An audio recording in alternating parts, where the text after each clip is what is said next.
Bom, agora a gente pode abrir o livro de Tiago. Eu quero ler com você alguns capítulos, alguns versículos desse livro. Na semana passada nós já olhamos o começo do capítulo 4. E agora nós vamos olhar o final do capítulo 4 de Tiago. Tiago, capítulo 4. No começo, na semana passada, o que nós vimos é que o maior problema da humanidade sou eu. O maior problema da humanidade, as brigas, as contendas, as guerras, as divisões, aquilo que acontece de desgraça nesse mundo, não é culpa do outro, é minha culpa. E antes de ficar apontando o dedo para a culpa do outro, eu tenho que primeiro botar o dedo na minha própria cara e olhar as minhas próprias culpas. É aquilo que a Bíblia diz, e em outras palavras, dizendo, antes de você ficar olhando o cisco que está no olho do seu irmão, olha primeiro para o poste que tem enfiado no seu próprio olho. E é isso que Tiago vai dizer. O problema da humanidade é esse desejo humano de querer satisfação pessoal. Eu quero ser feliz, eu quero me satisfazer e eu quero de qualquer jeito e a qualquer custo. E o que importa na vida é a minha felicidade.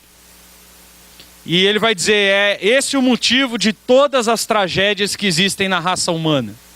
Tragédias internas, pessoais, as nossas próprias tragédias. E as tragédias que nós causamos nos outros, os nossos filhos, nas nossas esposas, na nossa vizinhança, no nosso trabalho. Toda a confusão, toda a briga, toda a contenda, toda a guerra que existe no planeta Terra tem um só motivo. É o meu desejo de querer ser feliz, de querer me satisfazer. E aí Tiago vai dizer para a gente, enquanto você ficar buscando a tua própria felicidade, enquanto você ficar buscando satisfazer os teus próprios desejos, tudo que você vai encontrar é vazio. Você vai procurar, tentar, trabalhar, lutar e nunca vai conquistar. Porque se tem algo que não tem fim, é o buraco chamado ser humano. O abismo chamado ser humano.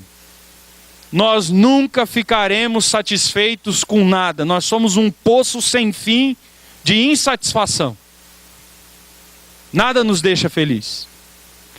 E nós nunca ficaremos felizes completamente conosco mesmo. Nós nunca ficaremos realizados com outras pessoas. Seja uma mulher, seja um homem, um namorado, uma namorada, uma esposa, um filho. A satisfação sempre nos acompanhará enquanto nós ficarmos buscando o nosso próprio prazer e a nossa própria satisfação. Enquanto a nossa vida ficar focada na nossa própria alegria, haverão guerras, haverão contendas, haverá um esforço hercúleo que não dará em nada. É isso que diz o texto no começo do capítulo.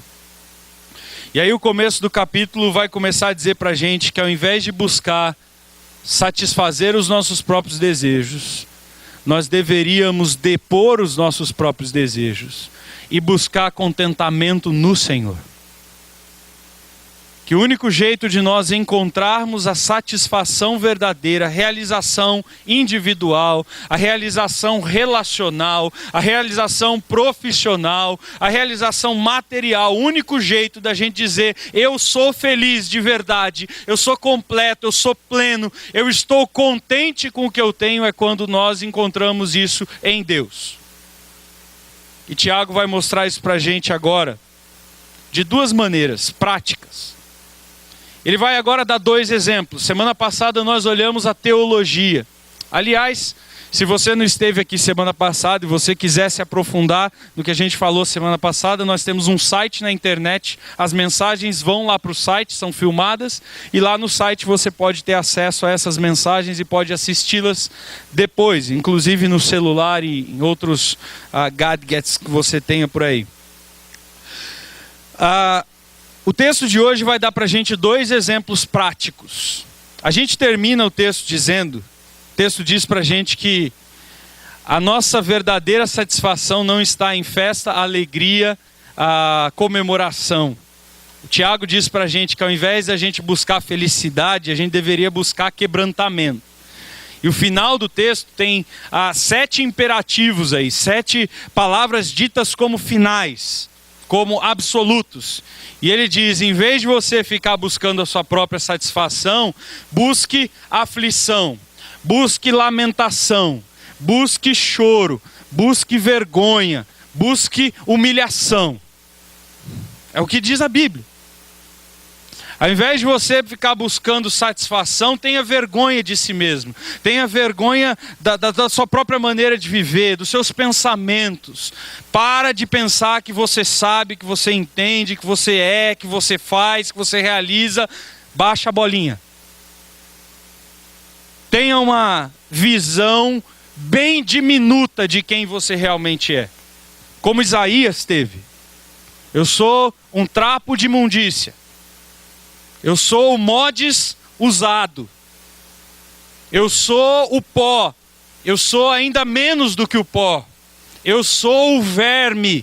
Eu sou o nada. Eu sou o pecador. Eu sou o que desgraçado, aquele que não tem, que não é, que não pode, que não faz, que não realiza. E eu devo olhar para essa minha condição e chorar.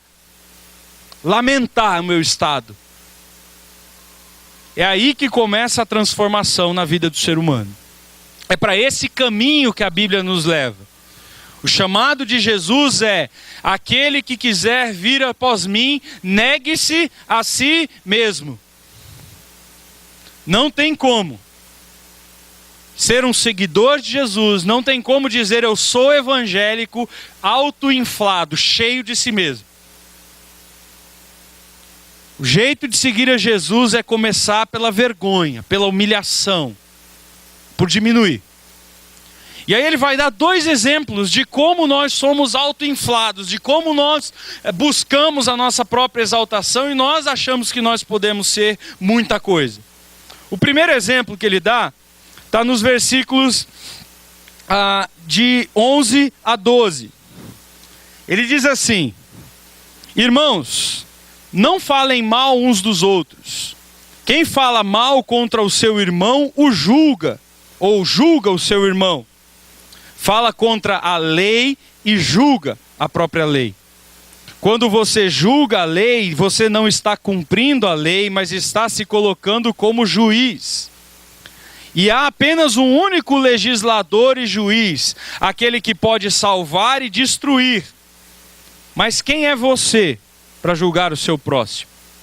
Então esse texto é bem interessante, mas esse texto precisa ser lido à luz do resto das Escrituras.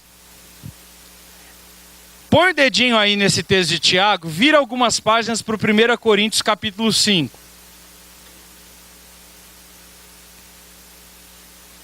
Você vai ver por que muitas vezes se diz que Paulo e Tiago não se davam muito bem.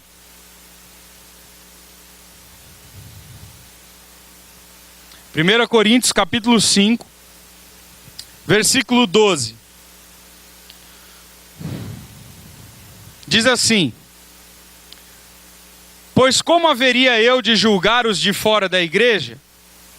Não devem julgar os de dentro da igreja? Jesus julgará os de fora. Portanto, julguem e expulsem aquele que é perverso no meio de vocês. Como que é a história? Tiago está dizendo para a gente: não julgue o seu irmão. Paulo está dizendo para a gente: julgue e expulse. Quem está certo, Paulo ou Tiago? Não. Os dois. Porque a Bíblia não tem erro, nem conflito. Os dois estão certos.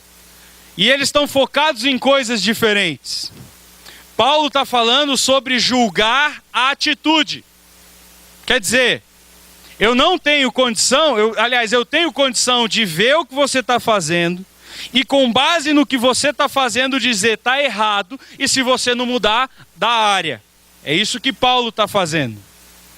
Mas apesar de eu ter condição de fazer isso e julgar a atitude errada do meu irmão, eu não tenho condição de fazer uma coisa que Tiago está dizendo. Eu não tenho condição nem de salvar, nem de condenar o meu irmão. Então, por mais que eu julgue a atitude dele, eu nunca posso me colocar como juiz dizendo assim: você não é salvo. Você não vai para o céu. Eu não posso fazer isso. Eu jamais posso fazer isso. De pessoa nenhuma. Eu não sou juiz da salvação de ninguém. Eu nunca posso olhar para uma pessoa e dizer: fulano não é salvo. Porque se eu fizer isso, eu estou me colocando no lugar de Deus. Eu não tenho condição de dar salvação para ninguém e nem condição de condenar ninguém. Só Deus pode fazer isso. É isso que Tiago está dizendo. Ele diz lá para a gente: existe um único juiz. Aquele que pode salvar e aquele que pode destruir. Você pode salvar alguém? Você pode chegar para alguém e dizer assim: a partir de hoje eu estou decretando, você está salvo. Você tem esse poder? Alguém aqui tem esse poder? Não. E você pode chegar para alguém e dizer: a partir de hoje você está condenado, você vai para o inferno, acabou. Eu posso fazer isso? Não, eu não posso fazer isso. Então são duas coisas diferentes que Tiago e Paulo estão falando. Tiago está dizendo o seguinte: se são, já entendi, agora para, de boa. Vamos prestar atenção aí que você está me desconcentrando aqui, mano. Aí, você tem duas condições. Paulo está dizendo para a gente: se alguém de vocês está vivendo uma vida de pecado, julguem as atitudes dele. E se ele não se arrepender, expulsem ele. Mas se essa pessoa for expulsa, eu não estou dizendo ao mesmo tempo que ela não é salva, que ela não é crente e que ela não vai para o céu. Porque eu não sou juiz da salvação de ninguém, nem da condenação de ninguém. Por pior que essa pessoa seja. É essa a diferença do texto. Por quê?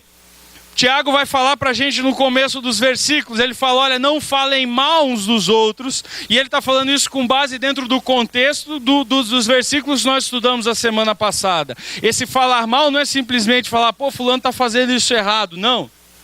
É um falar mal que envolve algumas coisas. É um falar mal que é um julgamento concentrado no eu. É um falar mal hedonista. É um falar mal pelo prazer de falar mal. Um falar mal pela alegria de falar mal. Simplesmente pelo fato assim: eu fico feliz em falar mal do fulano. E tem gente que é assim. E eu fico feliz em julgar o fulano. Queridos, a gente já teve aqui na igreja alguns momentos em que nós tivemos que expulsar pessoas da igreja. Porque essas pessoas não estavam vivendo vidas dignas, atitudes dignas de cristãos. E nós julgamos as atitudes desses irmãos e expulsamos eles da igreja. Agora, eu não me lembro de, em nenhum momento desse, isso ter sido feito num contexto de alegria, de satisfação e de prazer. Pelo contrário, quando chegam momentos assim, a minha atitude como pastor, e eu espero que seja de todo cristão, é aquela atitude: eu espero que eu nunca mais tenha que fazer isso na minha vida. É terrível.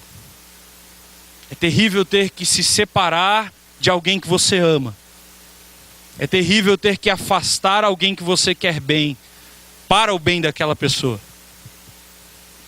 Mas o texto diz isso, né? Então o julgamento que está focado aí é um julgamento focado pelo meu prazer de julgar. E tem pessoas que são assim. Tem pessoas que adoram e vivem apontando o dedo para os outros e para os erros dos outros, mas nunca apontam o dedo para os seus próprios erros. Tem pessoas que adoram acusar, apontar, dizer, e tem satisfação em dizer: eu digo mesmo, eu sou assim, eu falo, eu não guardo nada para dentro, mas não gosta de ouvir. Mas não admite os seus próprios erros. É aquela pessoa do digo o que eu digo, mas não faço o que eu faço. Essa pessoa, ela está indo para o caminho errado. Porque o julgamento dela é um julgamento centrado com base nele mesmo. Geralmente essas pessoas não julgam com base nas Escrituras. Porque Paulo fala para a gente julgar baseado nas Escrituras, mas essas pessoas, quando elas julgam com base nos seus gostos pessoais. Então, se ele não gosta de tatuagem, ele fala, não, tatuado vai tudo para o inferno. Se ele não gosta de bebida alcoólica, ele vai falar, quem bebe é do diabo. Se ele não gosta que crente use bermuda, porque ele gosta de saia ou calça, ele vai falar, quem usa bermuda é do capeta. É um crente inferior a mim. E aí você chega para essas pessoas e diz assim, aonde está isso na Bíblia? Não tem. E por que você está julgando? Porque eu não gosto. Porque eu acho que é errado. Porque essa é a minha opinião. Porque o pastor fulano de tal ensinou há 150 anos atrás. E a Bíblia? E é isso que Tiago está dizendo. Ele está dizendo, essas pessoas, quando elas julgam, elas não estão julgando com base na lei. Elas estão criando novas leis em cima da lei de Deus. Elas estão fazendo leis que elas próprias inventaram. Porque aonde está escrito na Bíblia, queridos, eu já li mais de 10 vezes esse livro, de capa a capa, que crente tem que usar esse maldito desse terno. Aonde está isso na Bíblia? Que gente espiritual usa gravata. Me mostra um texto na Bíblia que condena a tatuagem, ou que condena tomar um copo de vinho ou um copo de cerveja. Não estou falando de ficar bêbado. Mas me mostra um único texto, um único versículo. Me mostra um único versículo na Bíblia dizendo que cântico espiritual é hino do cantor cristão, ou da harpa, ou de qualquer raio de livro desse escrito pelo ser humano. E que os cânticos modernos não são espirituais.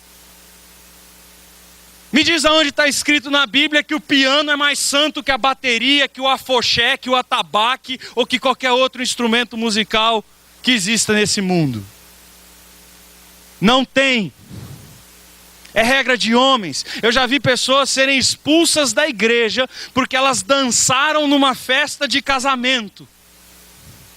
E não é dancinha pornográfica de botar o joelhinho e abaixar até o chão, não. Dança. Dança. Uma música. Foram expulsas da igreja. Com base em que texto da Bíblia? Porque Davi, quando entrou no templo pela primeira vez, ele dançou de uma maneira tão santa que o vestido dele balançou de uma maneira tão alta que apareceu o sino dele balançando lá embaixo. E a gente não pode dançar? Num casamento, que é um momento talvez mais feliz da vida depois da conversão? Onde está isso na Bíblia?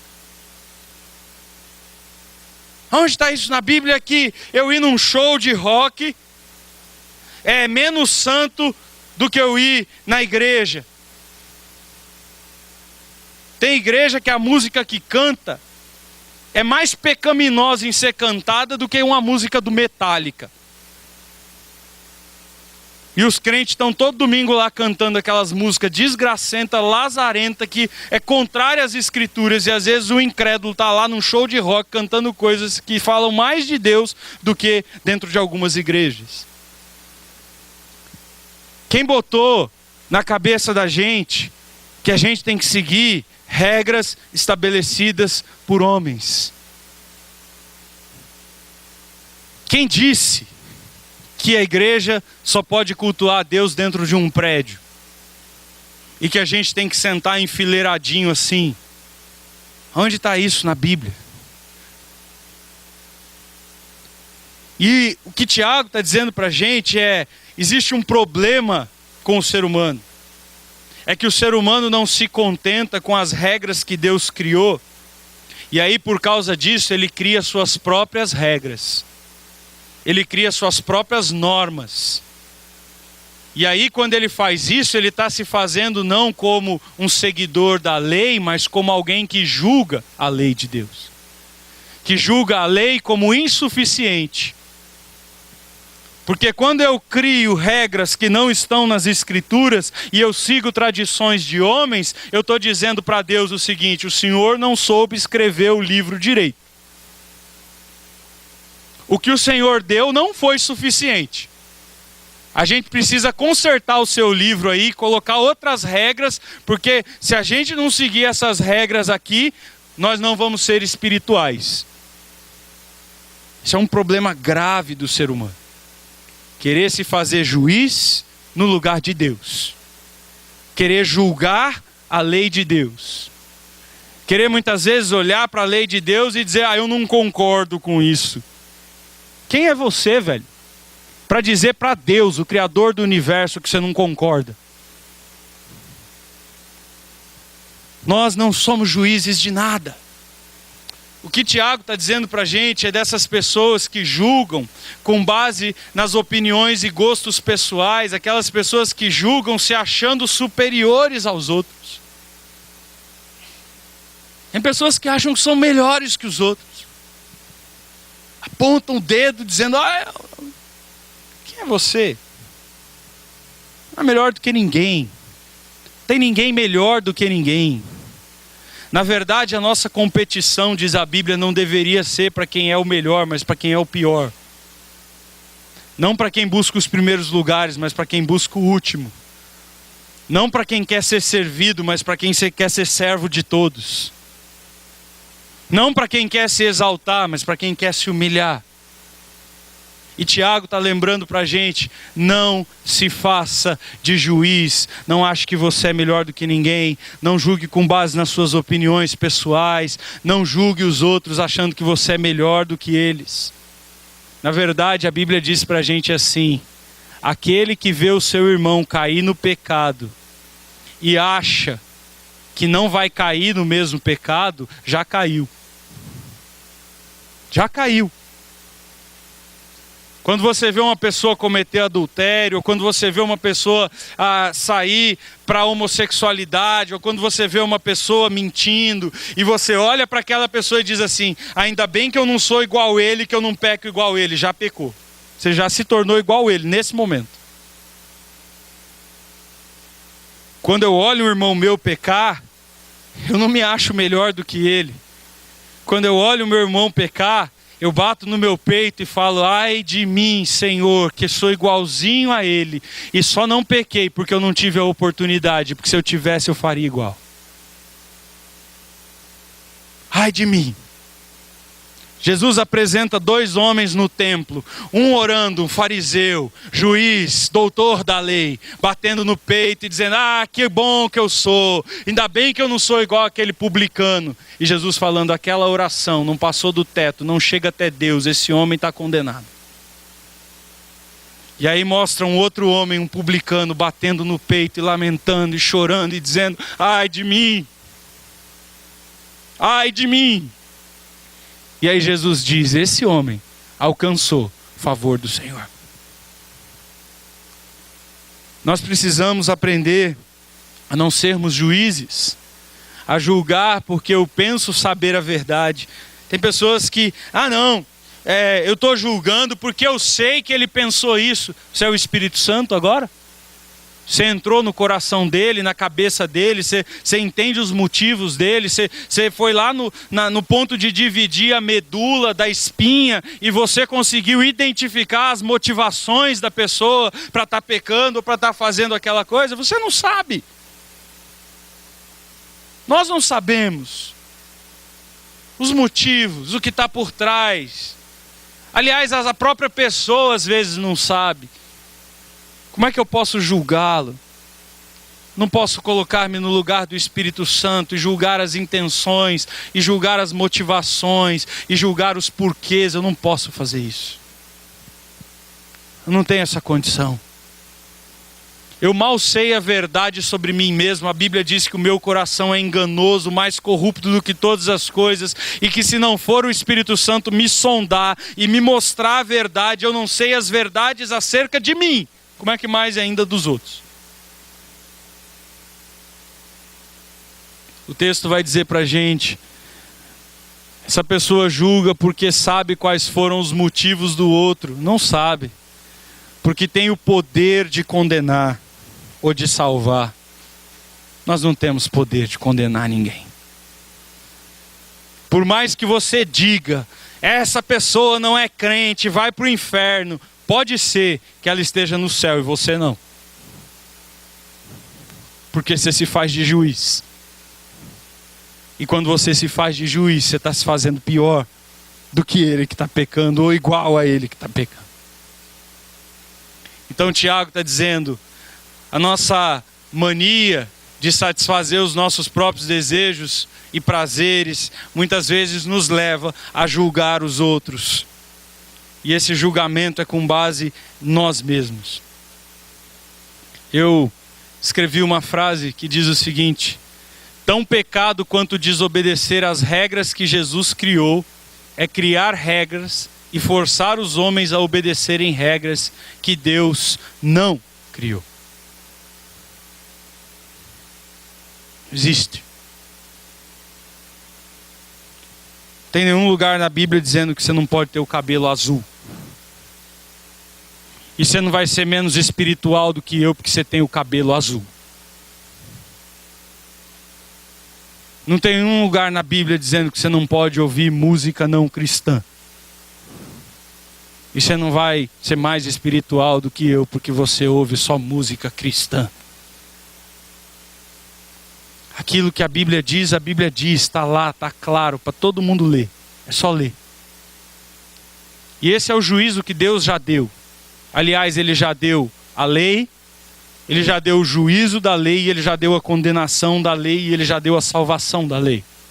O fim da lei, o objetivo final da lei é Cristo. O próprio Deus, quando pôde apontar o dedo para a raça humana inteira e dizer, vocês todos estão condenados, não há um só de vocês sequer, não tem nenhum justo, todos vocês pecaram, todos vocês se afastaram de Deus, todos vocês, a raça inteira, nenhum ser humano merece ir para o céu, todos vocês deveriam ser lançados no fogo do inferno. Deus, podendo fazer isso, salvou alguns. Quem sou eu para dizer para alguém, você não é salvo ou você está condenado? Eu não posso fazer isso. Jamais. Jamais. É por isso que eu costumo dizer que eu só conheço uma pessoa salva no mundo inteiro. Uma pessoa só que eu conheço no mundo inteiro que é salva. Sou eu. Porque a única pessoa que eu posso emitir juízo acerca da salvação e da condenação é de mim mesmo. Só eu que posso saber se o Espírito Santo de Deus está em mim, se ele testifica ao meu espírito que eu sou filho de Deus. Só eu que posso saber dentro do meu coração se quando eu criei em Jesus Cristo foi uma crença verdadeira e genuína. Só eu. E ninguém mais no mundo pode me julgar sobre isso a não ser Deus. E você só pode emitir juízo sobre a salvação de uma única pessoa na face da terra, a sua.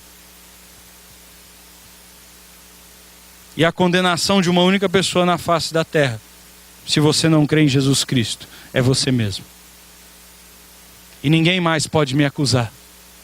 A Bíblia diz que não existe quem possa levantar acusação para aqueles que estão em Cristo Jesus. É Deus quem os justifica. É Jesus Cristo que morreu na cruz por eles. Quem os condenará? Quem ousará levantar qualquer acusação contra os eleitos de Deus? Eu não posso fazer isso. Nem Satanás ousa fazer isso. Nem Satanás.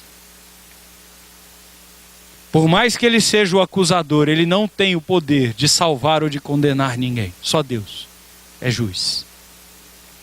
Então cuidado, querido, quando você se coloca como juiz, quando você coloca os seus gostos, as suas opiniões para julgar os outros.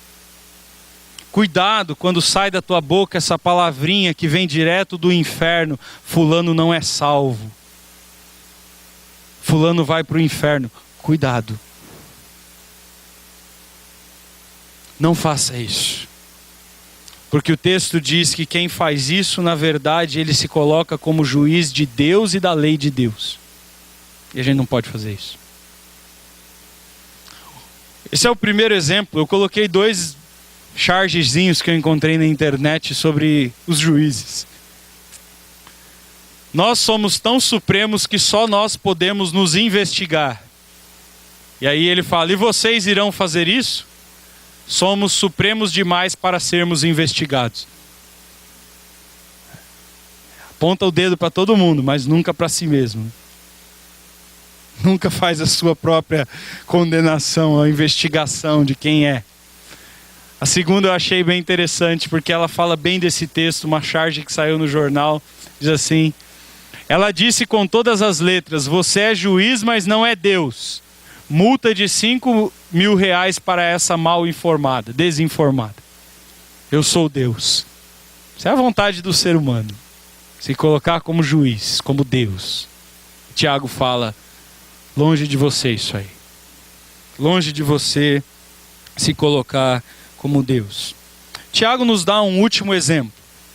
Esse último exemplo é o hedonismo do planejamento. Está nos versículos finais aí, de 13 a 17. Ele diz assim, agora ouçam vocês que dizem, hoje ou amanhã iremos para esta ou aquela cidade e passaremos um ano ali, faremos negócio, ganhemos dinheiro. Vocês nem sabem o que vai acontecer no dia de amanhã. O que é a sua vida? Vocês são como uma neblina que aparece por pouco tempo e já se dissipa. Ao invés disso, vocês deviam dizer, se o Senhor quiser, viremos, faremos isso ou aquilo. Queridos, outro problema do ser humano é o juízo ou o planejamento hedonista. Aquele planejamento que é centrado em si mesmo. Eu vou fazer, eu vou acontecer. Se tem uma coisa que eu odeio, você quer me deixar bravo, é falar dessas babaquices de realização de fim de ano. Sabe quando chega o fim do ano, que a galera começa com aquelas promessas? Não, porque esse ano eu vou isso, esse ano eu vou aquilo. Você não vai porcaria nenhuma. Na terça-feira, depois do ano novo, você já não está fazendo nada do que você prometeu que ia fazer. Você não tem controle da tua própria vida. Vai no médico, o médico fala, você está com um vírus aí, uma bactéria, e você vai morrer daqui a 2 horas. Você está com um câncer aí, você não sabe o teu dia de amanhã, você não sabe se você vai sair vivo desse prédio. Leandrinho estava aqui semana passada aí, baixou a pressão, começou a desmaiar, foi lá para fora, quase teve um piripaque aí, quase morreu ali no portão ali. E nós aqui fazendo culto, né? Ele não sabe. A gente não sabe. Eu quero realizar o meu sonho. Eu quero me realizar. Quem é você para ter sonho, querido? Quem é você para ter plano? Você vai realizar o quê? Sabe se você vai estar vivo amanhã? A Bíblia diz assim, cabe ao homem fazer os planos. Mas ele não pode realizar porcaria nenhuma. Só Deus pode realizar os planos dos homens. Quantas vezes a gente faz plano, né? Tá trabalhando, ganhando bem, aí vai lá, compra um carro, compra uma casa, parcela em 10 vezes. Não, eu planejo pagar isso aqui em 20 anos, eu planejo pagar isso aqui em 10 vezes. Aí chega na empresa de manhã, o patrão passa lá e fala, ô, passa no RH lá. Aí a casa, o carro, o projeto de vida, a faculdade dos filhos, sonhos todos que você fez. Acabou. Vem aí 1, 2, 3, 4 anos de desemprego, você já começa a ficar devendo no Serasa, no SPC, pros parentes, pro agiota, pro mundo inteiro. Você arrebenta com a vida e fala assim, e aí, cadê os seus planos? Sabe aqueles filmes dos Estados Unidos? Eu odeio assistir filme americano de vez em quando por causa dessas babaquices de I promise, eu prometo. Sabe, tá a guerra mundial, apocalipse sinal, bomba atômica caindo, buraco abrindo, aí para a cena, congela tudo, foca no herói, ele pega na mão da mocinha e fala assim: eu prometo que eu vou te proteger. Ah, vá se ferrar. Promete o quê, velho? Você vai proteger o quê? Quem que você protege? Quantos pais estão agora no Rio de Janeiro chorando porque o filho tomou uma bala perdida que nem sabe de onde veio? Dentro de casa. Você viu aquele molequinho? O molequinho estava dentro de casa, sentado na mesa, falou: mãe, eu quero água. Levantou para ir pegar a água. Pum! Morreu. Dentro de casa. Ah, eu estou dentro da minha casa, está protegido, tem parede de concreto, laje de cimento. Nem nada. Que planos nós podemos fazer? Que promessas nós podemos cumprir? Eu sei o que é melhor para mim. Eu vou realizar os meus sonhos porque eu sei o que é melhor para mim. Não sabe. Não sabe. Na verdade, na maioria das vezes, você escolhe não o que é melhor para você, mas o que é pior para você. Não sabe.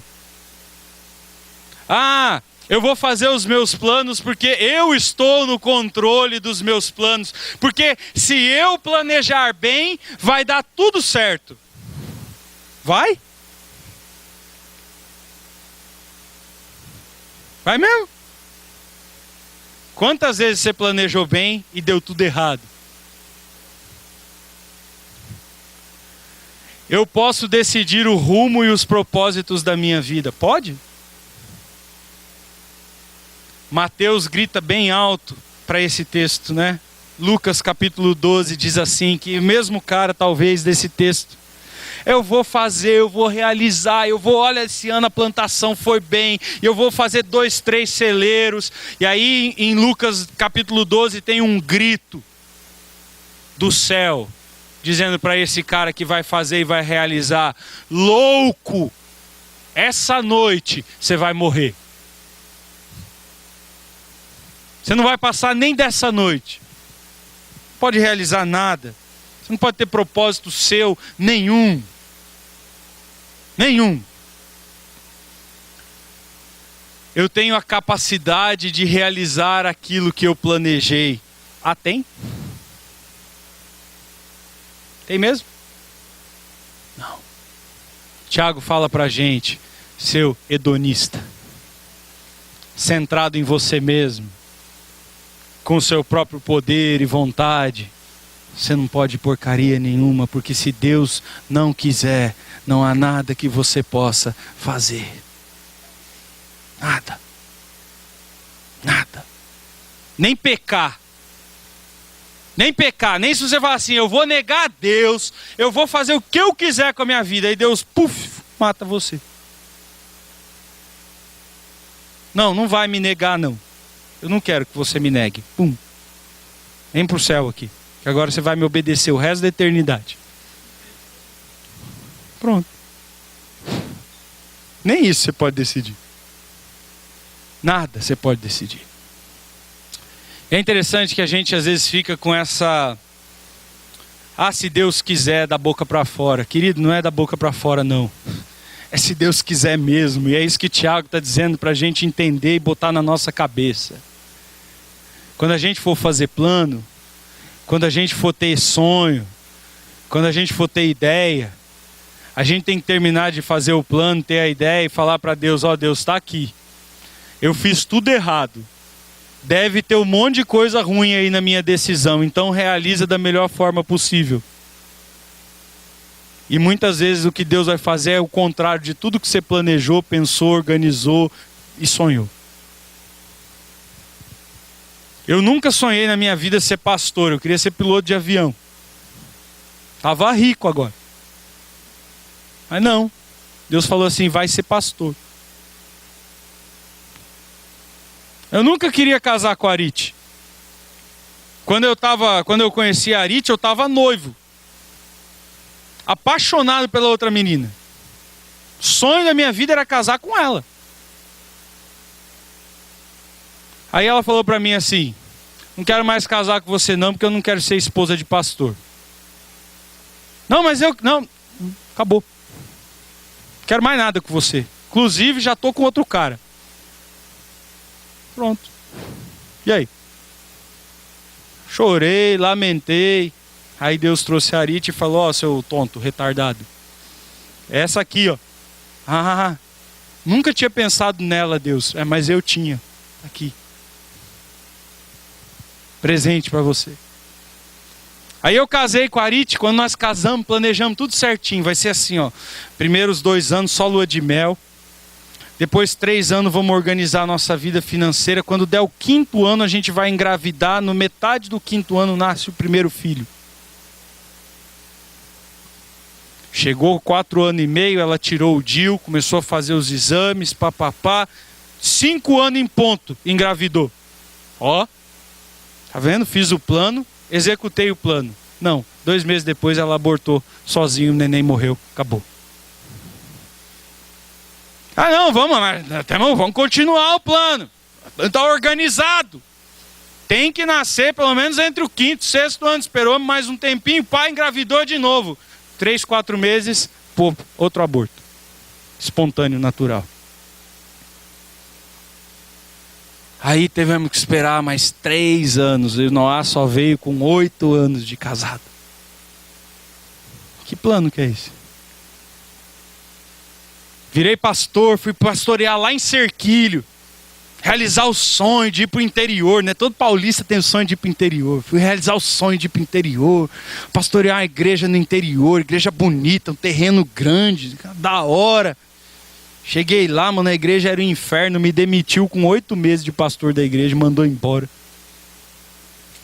E eu me lembro que quando eu vinha para São Paulo, eu passava na Castelo aqui, eu via Barueri, eu falava: mano, que troço feio, velho. Essa favela, mano, os caras não terminam uma casa, tudo no tijolo baiano, os telhados, essas caixas d'água horrível, cidade horrível. Nunca quero pastorear aqui. Ó Deus. Ah é? Ai que bom! Então é aqui mesmo que você vai pastorear. É assim que Deus é. É assim que Deus é. Deus está se lixando para os nossos planos, para as nossas ideias, para os nossos preconceitos. Deus não está nem aí para isso. Deus não obedece às nossas regras. Deus não segue os nossos pedidos. E quando a gente ora para pedir, o texto lá de cima já diz: vocês oram para pedir da maneira errada. Por isso que eu não dou. Eu dou o que vocês não pediram, porque é o que vocês precisam. E é isso que Tiago está dizendo para a gente. Ele está dizendo para a gente, as palavras de Tiago conclamam o grito da parábola de Jesus em Lucas: louco, essa noite pedirão a sua alma. Quem é o homem para que acrescente um único segundo aos seus dias de vida?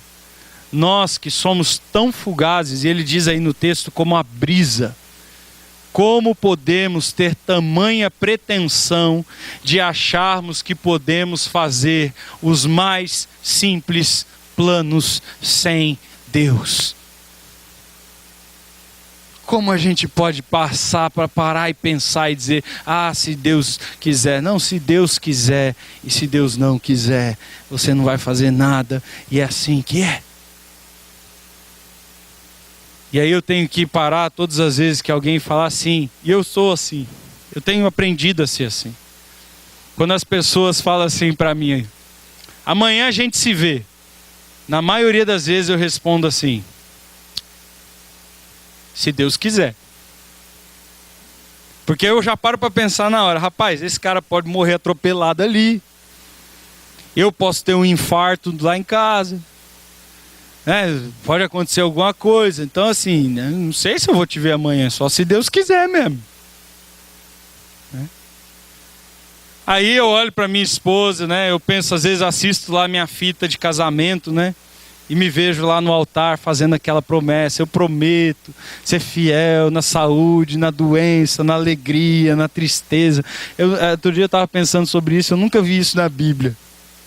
Não tem isso na Bíblia, essas promessas que a gente faz no casamento, Aí eu fiquei olhando, pensando assim: imagina Deus do céu olhando. Assim, oh meu Deus, Sabe de nada, inocente.